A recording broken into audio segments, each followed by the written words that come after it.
የቅድስት አርሴማ በረከት በሁላችን ላይ ይደርብን።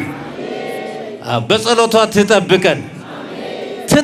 በእውነቱ ይወላችሁ ከሚያልፈው ዓለም ወደማያልፈው ዓለም ብፁዓን ለሞቱ በእንተ እግዚአብሔር በጌታ አምነው በእንተ ውስጥ ብዙ መከራ፣ ስቃይ፣ ግርፋት፣ እስራት አለ። ይህን ሁሉ በጌታ አምነው የሚሞቱ ብፁዓን ናቸው። ይወላችሁ ብፁዓን ናቸው። በነ ቅድስት አርሴማ እውነት ስለመሰከሩ ደማቸው ፈሶ አልቀረም። ይህን ሁሉ ሰው አስገኝቶ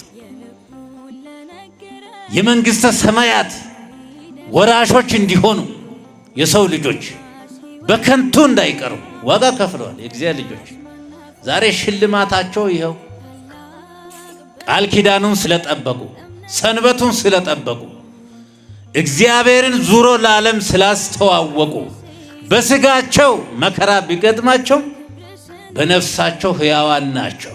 ለትውልድ የሚተላለፍ ያው ይሄ ቤተ ክርስቲያን በእነሱ ስም የሚመለከው እግዚአብሔር ነው።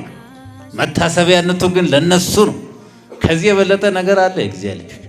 ስለዚህ እናንተም በሕይወታችሁ ታምር ስሩ ባካችሁ።